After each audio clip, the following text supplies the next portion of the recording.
هلو فروم ماليزيا.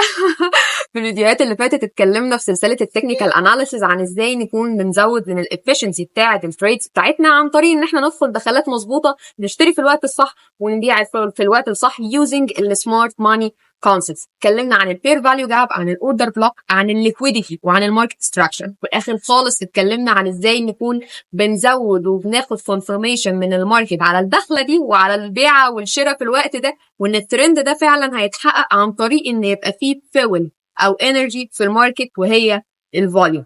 في الفيديو ده سلسله الويننج تريننج استراتيجيز هنكون بنتكلم في اول فيديو عن ازاي نكون بندمج ده كله مع بعض في التريدنج استراتيجي بشكل براكتيكال. Ready? Let's go. هنتكلم الأول عن الأربع نقط الأساسية اللي الاستراتيجي بتاعتنا بتعتمد عليهم، وهم الليكويديتي، الفير فاليو جاب، الأوردر بلوك، وفي الآخر خالص الفوليوم كونفirmation. زي ما قلنا في أول فيديو خالص عملناه في سلسلة التكنيكال أناليسيز، هسيب لكم برضو اللينك بتاعه فوق. كنا بنتكلم على إن الثلاث حاجات الأولانية دول اللي هم الليكويديتي والفير فاليو جاب والأوردر بلوك هم اللي بيتحكموا في الحركة بتاعة الماركت.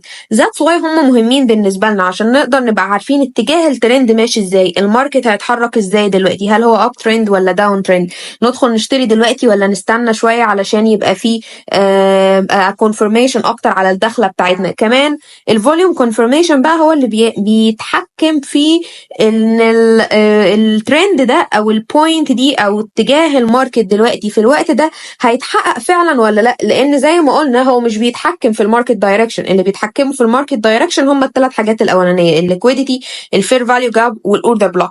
ولكن الفوليوم بيدينا كونفirmation على ان في طاقه، في اوردرز في الماركت هتخلي الترند ده او هتخلي الحركه دي تتحقق، لان زي ما قلنا هو في الاخر هو الماركت عباره عن ايه؟ عن سيلرز وبايرز، عن ناس بتشتري وناس بتبيع، فلازم يبقى في ناس بتشتري وناس بتبيع علشان الاوردرز دي تكون بتتحقق.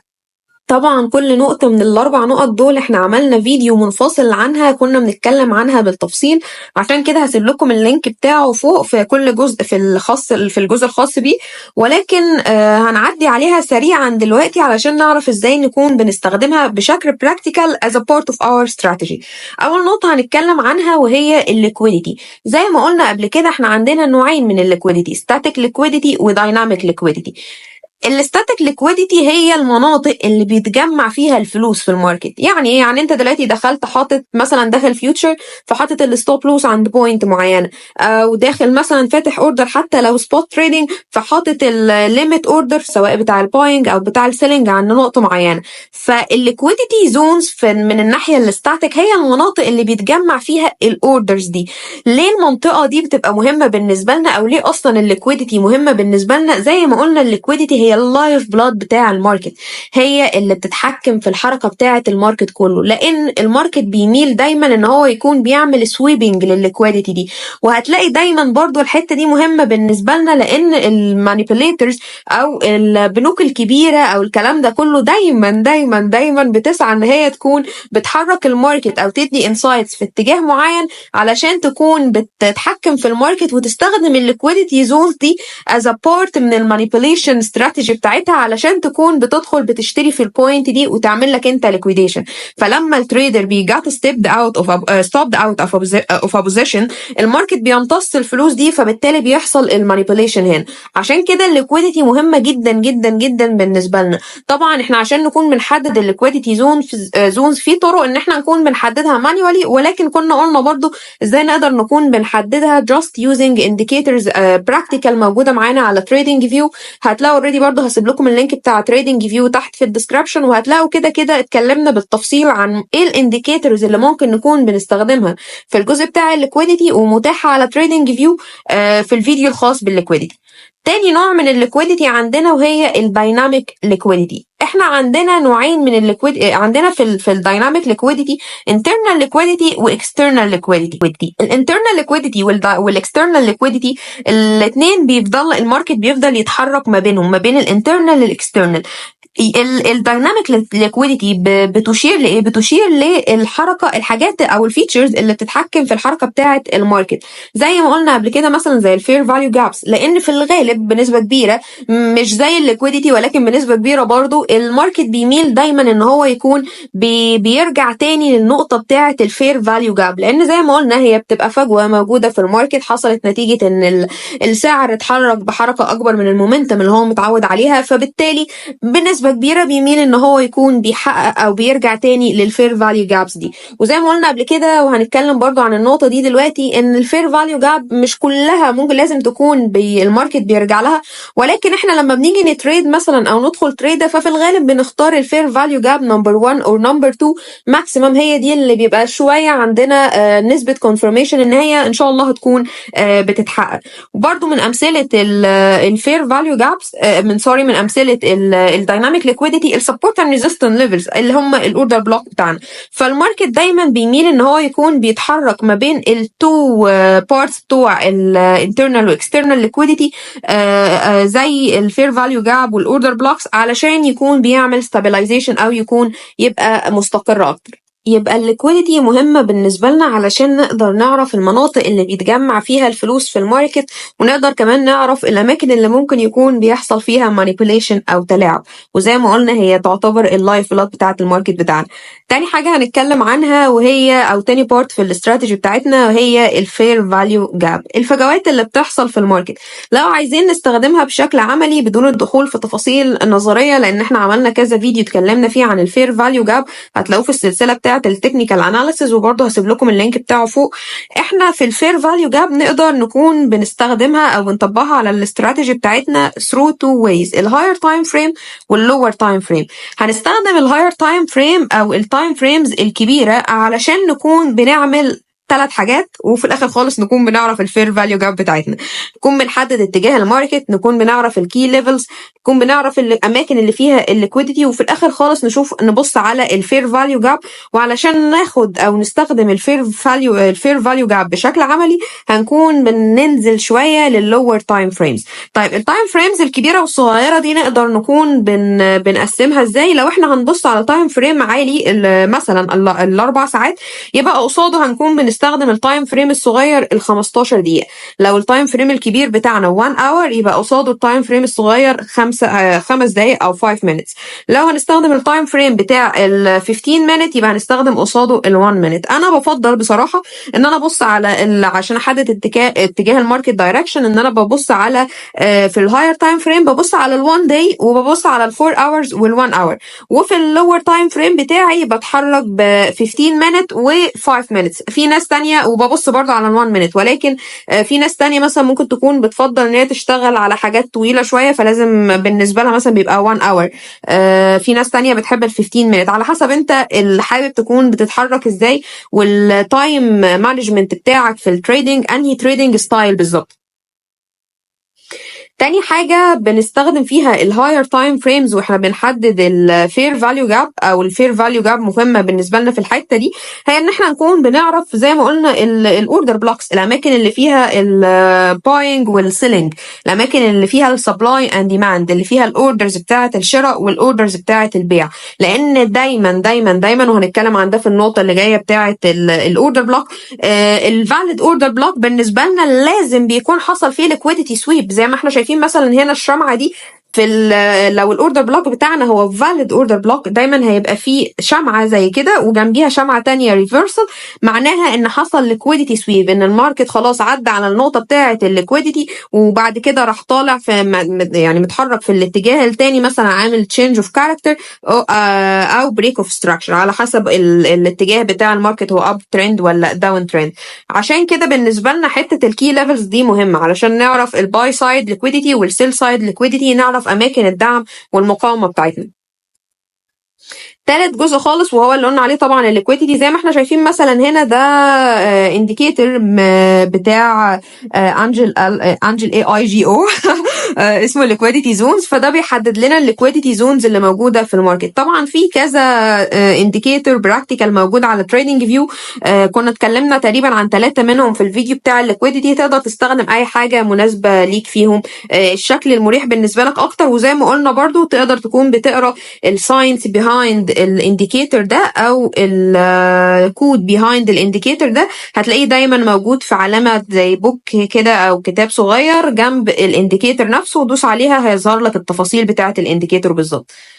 بعد كده بقى عشان نحدد الفير فاليو جاب ونتحرك بيها بشكل عملي في التريدنج استراتيجي بتاعتنا، بننزل على اللور تايم فريم زي ما شفنا كده اهي الشمعه بتاعه الريفرسال ليكويديتي سويب. اوكي، اول ما حصل ليكويديتي سويب خلاص يبقى احنا عرفنا ايه. زي ما احنا شايفين برضو حصل تشينج اوف كاركتر وحصل فير فاليو جاب، حصل حته فيها عدم استقرار في الماركت او حصل فجوه في الماركت. فهنا نقدر نكون بنستخدم الفير فاليو جاب بشكل عملي. ممكن مثلا نكون بنعمل عندها السيلينج اوردر بتاعنا يعني او الباينج اوردر بتاعنا على حسب انت الاستراتيجي بتاعتك ماشيه ازاي. زي ما احنا شايفين هنا برضو اهو قلنا ايه، قلنا بالنسبه لنا الفاليد فير فاليو جاب الاولانيه والثانيه ماكسيمم، الثالثه دي بتبقى بعيده قوي. يعني بلاش نكون بنحطها از ليميت اوردر بالنسبه لنا، لا خلينا نكون بنستخدم نمبر 1 اند نمبر 2. في التريدنج بقى طبعا دي بقى حته الماني مانجمنت الجميله بتاعتنا. خلاص شفنا الاماكن بتاعت الدعم والمقاومه واماكن الليكويديتي واماكن الفير فاليو جاب، وحددنا نمبر 1 او نمبر 2 اللي هنكون بنوقف عندها الاوردر. يجي بقى حته الماني مانجمنت، التارجت بتاعنا لازم لازم لازم البروفيتس تبقى اكبر من الريسك. يعني لازم يبقى نسبه البروفيت للريسك في التريده اللي انت داخلها لازم تكون اكبر، لازم التريده تكون ورثت. سبيشالي لو انت شغال فيوتشر ما ينفعش مثلا تكون داخل تريده مثلا نسبه البروفيت للريسك بتاعها نسبه الريسك اكبر بكتير جدا. يعني ما ينفعش مثلا تريسك $100 سي مثلا عشان تكسب $5، يعني الموضوع مش منطقي. فدي حته ماني مانجمنت لازم نكون بنعتمد عليها وبنستخدمها واحنا شغالين في التريدنج بتاعنا بشكل براكتيكال. تالت جزء في الاستراتيجي وهو الاوردر بلوك. عشان نشوف ازاي هنستخدم الاوردر بلوك بشكل عملي، زي ما قلنا طبعا احنا كده كده عندنا الانديكيتورز بتاعتنا الجميله على تريدنج فيو، واعتقد الاوردر بلوك برضو ليه كذا انديكيتور كويس تبع نفس الشركه او الشخص مش عارفه اللي هو اسمه لوكس اي اي جي او لوكس اي اي جي او. ده الانديكيتورز بتاعته انا شخصيا بحبها جدا بصراحه. ولكن في valid order blocks وفي not valid order blocks. تعالوا نشوف مع بعض ازاي نكون بنحدد ان الاوردر بلوك ده valid or not valid. اول حاجه الفاليد اوردر بلوك لازم يكون في تيك اوت اند ليكويديتي سويب، يعني بالشكل اللي احنا شايفينه ده. يعني مثلا في المثال الاولاني اللي هو فيه فاليد اوردر بلوك الايباد قرب يفصل هنلاقي ان احنا عندنا في تيك اوت، يعني زي ما احنا شايفين شكل الشمعه عامل كده. وكمان في ليكويديتي سويب، يعني حصل سويبنج للليكويديتي والماركت ابتدى يتحرك في الاتجاه الثاني، عمل تشينج اوف كاركتر. ففي الحاله الاولانيه دي لو عندنا تيك اوت اند liquidity sweep في الحاله دي الاوردر بلوك valid. اما لو في الحاله الثانيه مفيش تيك اوت هيبقى الاوردر بلوك not valid. تاني حاله للفاليد اوردر بلوك ان يكون في عدم استقرار في الماركت بعديه، يعني يكون في فجوه، يكون في جاب. لو في فجوه بعد الاوردر بلوك فده معناه ان الاوردر بلوك ده valid، لو مفيش فجوه فده معناها ان هو not valid. تالت مثال او تالت حاله بيبقى الاوردر بلوك فيها valid ان يكون في الاوردر بلوك نفسه يكون unmitigated، يعني ما يكونش تم اختراقه بعد كده. يعني زي ما احنا شايفين مثلا في المثال اللي هو invalid هنلاقي ان هو في شمعه بعد كده نزلت اخترقت الاوردر بلوك. وانس ان هي عملت كده ده معناها ان الاوردر بلوك بتاعنا خلاص بقى not valid، ما نقدرش نكون بنستخدمه تاني as a valid order block. زي ما احنا بقى شايفين هنا عندنا كده الماركت ستراكشر. دايما الاوردر بلوك هيكون بعديه بريك اوف ستراكشر او تشينج اوف كاركتر. طبعا البريك اوف ستراكشر هيكون فيه زي ما احنا شايفين كده الماركت هيبتدي يكون بيتحرك في الاتجاه الاب ترند، او في التشينج اوف كاركتر هيكون الماركت بيتحرك في الاتجاه الثاني، هيكون بيكمل في الاتجاه الداون ترند. فلازم لازم لازم الاوردر بلوك لازم يليه ماركت ستراكشر بالشكل ده، يكون فيه بريك اوف ستراكشر او change of character. اخر حاجه وهي الفوليوم كونفirmation. بعد ما خلاص عرفنا ازاي نقدر نكون بنتاكد بكذا طريقه من اتجاه الماركت وامتى نكون بنشتري وامتى نكون بنبيع، لازم نتاكد ان في فيول او انرجي في الماركت، في اوردرز، في ناس بتشتري وناس بتبيع هتحقق اتجاه الماركت دايركشن ده. يعني زي ما قلنا تاني، الفوليوم مش بيتحكم في اتجاه الماركت دايركشن، الثلاث نقط اللي فاتوا هم اللي بيتحكموا في اتجاه الماركت دايركشن، ولكن الفوليوم بيأكد اتجاه الماركت دايركشن ده، بيأكد لنا اذا كان هو فعلا هيتحقق ولا لا، وهيتحقق في الوقت اللي احنا متخيلينه ولا لا، لان لازم يكون في اوردرز، لازم يكون في ناس بتشتري وناس بتبيع عشان يتحقق الايكويشن بشكل مظبوط. اتكلمنا في الفيديو بتاع الفوليوم، هسيبه لكم فوق برضو، عن كذا طريقة نقدر نكون بنستخدم بيها الفوليوم وكذا indicator available على تريدنج فيو، ولكن خلينا دلوقتي نكون بناخد الفوليوم كونفirmation بأبسط شكل من أشكال الفوليوم indicators اللي موجودة على تريدنج فيو، وهو الفوليوم اوسكيليتر. لو احنا عندنا بعد ما خلاص اكدنا الماركت دايركشن بتاعنا وعرفنا الاتجاه الترند واخدنا عرفنا مثلا السويبنج بوينت بتاعتنا واخدنا الريفرسال، الشمعة الريفرسال، وعرفنا هنكون بنفتح امتى وبنبيع امتى، واتجاه الماركت دايركشن هل هو اب ترند ولا داون ترند. لو احنا في الابر ترند وعايزين نكون بناخد confirmation من الفوليوم، يبقى في الفوليوم اسكليتر هنلاقي ان الفوليوم بيتحرك لفوق، هنلاقي ان الفوليوم اب. ده معناها ان حاليا الفوليوم بتاع الباينج اوردرز هو الكبير، فمعناها ان في confirmation على اتجاه الترند بتاعنا، والعكس صحيح. وعندنا برضو في الداون ترند لو احنا عندنا الفوليوم اب، لو الفوليوم طالع في الداون ترند يعني معنانا عندنا ان الترند سيلينج او الماركت خلاص نازل. لو الفوليوم كمان بيتجه لفوق او الفوليوم اب، ده معناها ان عدد الاوردرز او الحجم بتاع السيلينج اوردرز كبير، فمعناها ان احنا عندنا كونفirmation على ان الاتجاه بتاع الداون ترند هيتحقق، والعكس صحيح. حان الوقت ان احنا نشوف اخر جزء خالص، ازاي هنكون بنمشي التريدنج سيناريو بتاعنا لو احنا جايين ندخل تريده بكل التفاصيل الحلوه اللي احنا اتكلمنا فيها دي. اول حاجه خالص بنعملها، وبرضه هكون بعمل فيديو بالتفصيل عن الموضوع ده، ولكن الفاندامنتال اناليسيز والجزء بتاع الفالويشن بتاع الستوك او الكرنسي او وات ايفر، ان احنا نحدد اذا كانت هي اصلا it worth investment ولا لا. ده برضه بارت مهم جدا. يعني personally انا ببريفير ان مثلا الماركت كاب بتاعها يبقى from مثلا كذا مليون تو بليونز، يعني ما بحبش اتريد في حاجات الماركت كاب بتاعها صغير، ما بحبش برضه اتريد في حاجات هي لسه مثلا نازله امبارح او لسه نازله النهارده. يعني ده بالنسبه لي برضه الاناليسيس بتاعها بيبقى مستحيل تقريبا، والموضوع ما بيبقاش بالنسبه لي مضمون. يعني فانا برضو عندي 3 طرق كده بستخدمهم في الفالويشن، هكون بشرحهم بالتفصيل في البلاي ليست بتاعت الجزء ده، ولكن بشكل مؤقت يعني انت وانت بتعمل الفاندامنتال اناليسيس شوف الفالويشن بتاعك انت ايه البوينتس اللي بتطمنك وانت داخل تشتري في سهم معين او في عمله معينه، هي ايه الحاجات اللي لازم تكون متوفره فيها، يعني بتديك احساس الامان اكتر. تاني بارت بعد ما خلاص عملنا الفاندامنتال اناليسيس بتاعتنا، هندخل بقى في جزء الماني مانجمنت. يعني انا مثلا مع كونسبت ان احنا ما نكونش بنحط البيض كله في سله واحده. يعني انا بحب مثلا ان انا اكون بقسم الاسيت بتاعي على عدد كرنسيز او على عدد اسيتس معينه، ما بقاش بشتغل على حاجه واحده بس. انا بالنسبه لي ده مش مريح، فعلشان حتى لو انا بعمل سكالبنج وبشتغل سبوت مش بشتغل فيوتشر، ببقى محتاجه برضو مثلا ليتس سي ان مثلا السيلينج بوينت بتاعي ما تحققش مثلا في 1 تريد، هفضل قاعده جنبيها؟ لا، يعني لازم يكون عندي جزء تاني من الاسيت اكون بتحرك بيه، بعمل بيه سكالبنج في حاجات تانية لحد ما السيلينج اوردر يتحقق في الحته دي. لو مثلا كان ما فيش فوليوم كفايه فالترند ما اتحققش في الوقت اللي انا كنت متوقعاه مثلا، فلازم يكون عندي اسيت تاني بتحرك بيه، بعمل بيه تريدنج في يعني في اسهم، في شركات، في عملات، وات ايفر، على حسب انا شغاله على ايه. فما اكونش يعني خلاص انا حكمت نفسي في الجزء ده ومش عارفه اتحرك. برضو في جزء تاني كنت عملت عليه فيديو هسيبه لكم فوق، بيتكلم عن ازاي ايه علاقه حجم اليونت البروفيت. يعني انا بالنسبه لي هي ايكويشن، فالايكويشن معتمده على ايه؟ لو انا مثلا الايكويشن معتمده على، بالنسبه لي انا كحد بيعمل سكالبنج، على عدد البروفيت، بيعتمد على عدد التريدز اللي بدخلها، بيعتمد على النمبر اوف يونتس اللي معايا، بيعتمد على النمبر اوف يونتس موفمنت، عدد اليونتس اللي السهم بيتحركها في التريده، يعني بشكل اخر الفولاتيليتي. فلو انا مثلا، لو احنا ثبتنا دلوقتي مثلا الفولاتيليتي، يعني لو انا عندي دلوقتي سهمين الفولاتيليتي فيهم قريبه من بعض، اوكي، والواحد فيهم حجم اليونت فيه ب$100، واحد تاني حجم اليونت فيه ب$1، وانا مثلا كل الاسيت اللي معايا هو $100، هل هدخل اشتري في الاسيت، في السهم اللي هو حجم اليونت فيه $100؟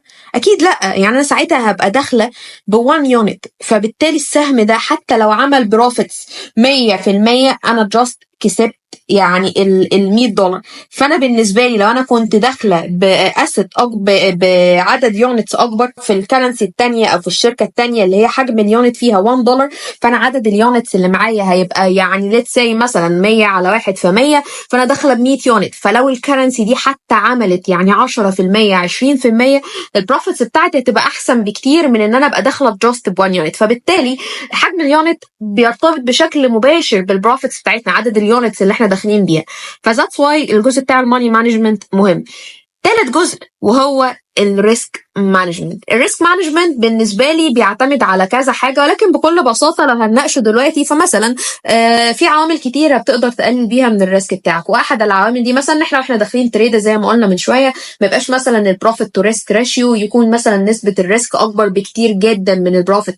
ما ينفعش مثلا داخله تريده علشان اكسب $5 مثلا وانا بريسك فيها $1000. اتس نوت لوجيك يعني. فلازم نكون في الريسك لازم يكون اهم حاجه بنعمل لها مانجمنت. انا بالنسبه لي it's not about how much we win, it's about ان احنا نكون how much we control the losses, control the risk. لان كده اللعبه دي كلها حتى لو انت فاهم 100% انت بتعمل ايه، هي فيها خساره، ولكن لان زي ما بقول دايما الخساره هي جزء من المكسب، ولكن you must know how to control the risk. it's not، ما تبقاش طماعه، لان زي ما قلنا هي لعبه fear and greed، لعبه خوف عن طمع وطبعا. رقم 4 نكون بنحدد السبلاي اند ديماند زونز بتاعتنا، الاوردر بلوك، عشان نبقى عارفين الاوردر بلوك بتاعنا فين، مناطق الدعم والمقاومه بتاعتنا فين. وزي ما قلنا شفنا خلاص مع بعض ازاي نحددها ونعرف امتى الاوردر بلوك يكون فاليد وامتى ان فاليد. خلاص عرفنا الاوردر بلوك الجميل بتاعنا، نبتدي ندخل على الفير فاليو جاب وعلى الليكويديتي زونز. اول ما نلاقي شمعه ريفرسال وليكويديتي زون، فمعناها ان هو حصل ليكويديتي سويب. خلينا اشوفها معاكم تاني سريعا هنا اوريها لكم.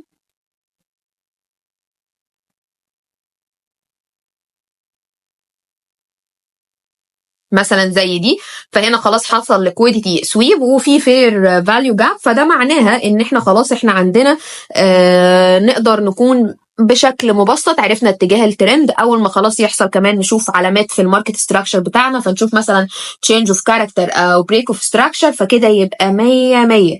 يبقى كده خلصنا خلاص الجزء بتاع السمارت ماني كونسبت. ندخل بقى على اخر حاجه خالص، ناخد كونفirmation من الفوليوم وبس كده، وبالهنا والشفا. بس كده نبقى خلصنا الجزء بتاع التريدنج بتاعنا. نشوف يعني بشكل مبسط جدا، دي استراتيجي بسيطه جدا. هنشوف مع بعض برضو في الفيديوز اللي جايه امثله لاستراتيجيز مختلفه يوزنج السمارت ماني كونسبتس او حاجات تانية مختلفه لسه هنشوف مع بعض. بس كده، لو عجبك الفيديو ما تنساش تعمل لايك وسبسكرايب عشان يوصلك الفيديوز اللي جايه. انا رانيا اسماعيل. Thank you for that.